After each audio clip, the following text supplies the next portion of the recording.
అల్హమ్దులిల్లా రమదాన్ పండుగ అయిన తర్వాత ముస్లింలకి అతి ముఖ్యమైన పండుగ బక్రీద్ యొక్క పండుగ. ఈ యొక్క పండుగ ఎప్పుడు అని చెప్పి చాలా మంది అడుగుతున్నారు. ఈ రోజు మనం తెలుసుకుందాము 2025లో బక్రీద్ యొక్క పండుగ ఎప్పుడు అని చెప్పి. ఎందుకు అంటే క్యాలెండర్ ప్రకారంగా అయితే మనం చూసుకోలేము. ఇస్లామిక్ నెలలన్నీ కూడా చంద్రుడు నెలవంక ప్రకారంగా నడుస్తూ ఉంటాయి కాబట్టి 2025వ సంవత్సరంలో మే నెల 28వ తారీఖు అనగా బుధవారం రోజు సాయంత్రం దిల్హిజ్జా యొక్క నెలవంక కనిపించే యొక్క అవకాశాలు ఉన్నాయి. ఒకవేళ మే నెల 28వ తారీఖు అనగా బుధవారం నెలవంక కనిపిస్తే గనుక ఇన్షా అల్లా జూన్ నెల 7వ తారీఖు శనివారం పండుగ నమాజ్ జరుగుతుంది. ఈ యొక్క విషయాన్ని తప్పకుండా మీ యొక్క బంధుమిత్రులు తెలియచేయండి.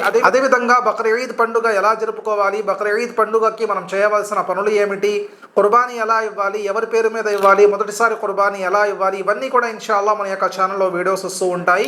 ప్రతి ఒక్కరూ ఛానల్ని ఫాలో అవుతూ ఉండండి, లైక్ చేస్తూ ఉండండి, సబ్స్క్రైబ్ చేసుకోండి. ఇన్షా అల్లా మరింత సమాచారం మీ అందరికీ తెలియజేయడానికి మేము ప్రయత్నిస్తూ ఉంటాము. అస్సలాము అలైకుం వరహ్మతుల్లాహ్.